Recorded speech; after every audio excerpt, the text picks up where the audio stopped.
Hi everybody, it's David Porter, and today I want to talk about another topic that people don't like to discuss or even think about, and that's child abuse. Now, technically there's a difference between child abuse and child neglect. The two collectively are known as child maltreatment. Child abuse is a overactive commission. It is when an adult who is supposed to be taking care of a child does an overt act which causes harm to the child, as opposed to child neglect, which is a covert act of omission. That is, an adult who is supposed to be responsible for the child is failing to provide something that is necessary for the care of the child.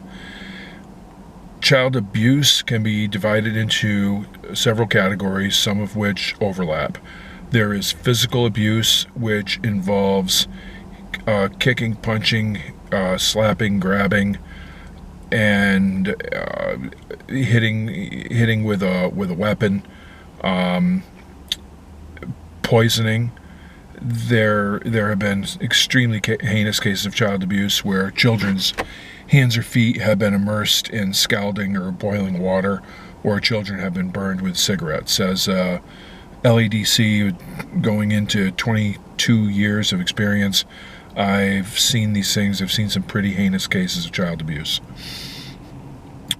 You have psychological, emotional abuse, which are kind of in the same category. That's when a child is incessantly mocked and ridiculed, insulted and threatened, or they may witness violence, one parent engaging in domestic violence with another parent. And then you have the most heinous type of abuse, which is sexual abuse, where children become victims of sex crimes, molestation. They are subjected to sexual behaviors which are completely, utterly inappropriate to subject a child to, and it's the worst kind. All three of these, physical, psychological, and sexual abuse, will have the potential to produce long-term psychological damage to a child in the form of PTSD, post-traumatic stress disorder, depression, anxiety. It is a contributing factor to chemical dependency and criminality. It is very damaging. Then you have child neglect. Child neglect can be physical, failing to provide for adequate food, clothing, and shelter for a child. Child neglect can be medical, where medical care and or dental care are deliberately withheld by the parent.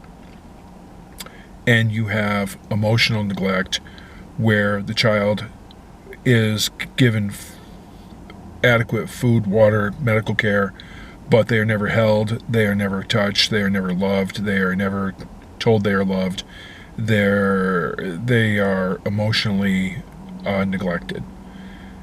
You also have a couple of categories which are controversial, which are uncertain. I think is a better word. Controversial is rather dramatic. A few categories are uncertain, such as ideological, and this can be where a child is exposed to a belief system which is extreme or hateful, or could be used to directly encourage violence. You also have the possibility of ideological neglect, which is going to be pretty difficult to do. It's a theoretical concept. If a child is not exposed to a faith system or a political system, I think that's going to be really, really difficult to do. No matter how hard parents try. There are parents that are apolitical and which are atheist or agnostic, but guess what? Those are still belief systems and ideologies. So that category is highly questionable when you define it as lack of exposure to a ideology. I don't think that's possible. Okay, so that is a brief overview of child abuse and child neglect, collectively called child maltreatment. And what I just gave you is very, very sanitized and clinical. The realities are much uglier than that.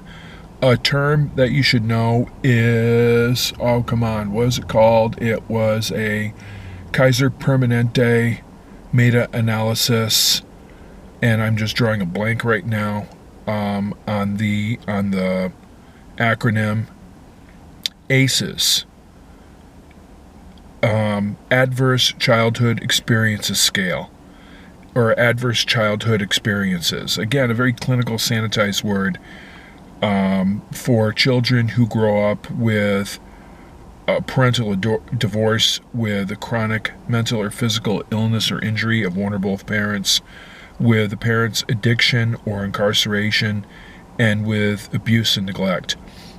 The Kaiser Permanente, they're a big healthcare conglomerate, and they did a massive study on the long-term effects of child maltreatment. And what they found was not good news. They found that children that are maltreated are, as I've said, it confirmed that they're already at risk for things like chemical dependency, adult criminality, depression, anxiety, and PTSD. But something that they found that was unexpected. These children are also going to adults, teenagers and adults, that are much more likely to have heart disease, high blood pressure, high cholesterol.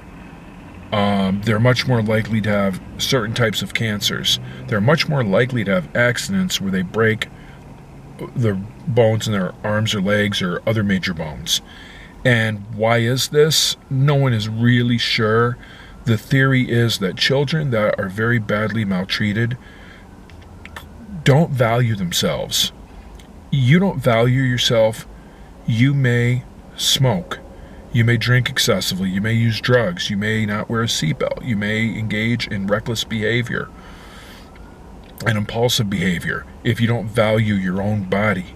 If you were given messages year after year while you were growing up about how useless and worthless you were and how little value you had, if that's what got drilled into your head for years, it can affect your personality development, your mindset, your behavior, your perspective, and part of that can be high risk or impulsive or reckless behavior resulting in injury, and lack of self-care that can result in chronic health problems, diabetes, heart disease, obesity, and all of the chronic health problems that go along with obesity.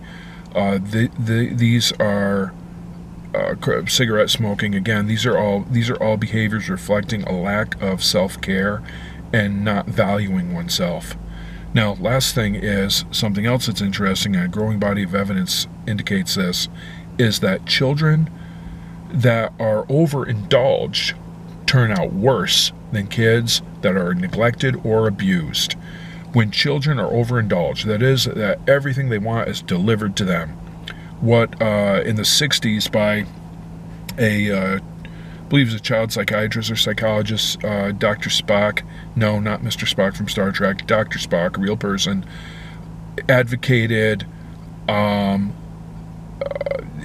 permissive parenting, and it was disastrous. It turned out so bad, the parents who allowed their child to just run wild and do whatever they felt like as they, quote, explored their environment and learned without any restraint and without any limitations or boundaries, without any rules or discipline, they developed severe psychological problems, including, a major sense of entitlement and a real shock and awe when someday somebody said no and denied them what they wanted. They grew up completely unprepared for the world. It was so bad that even Dr. Spock recanted a decade or two later, or 2 or 3 decades later, whatever, and said this was really a terrible idea. Now you have a new version of it, which is so toxic. It's called free-range parenting. Allow your kids to go forth and do whatever they please. No rules, no restrictions. It might hurt their self-esteem. Give me a fucking break. Children need rules. Children need limitations. Children need boundaries. So do adults.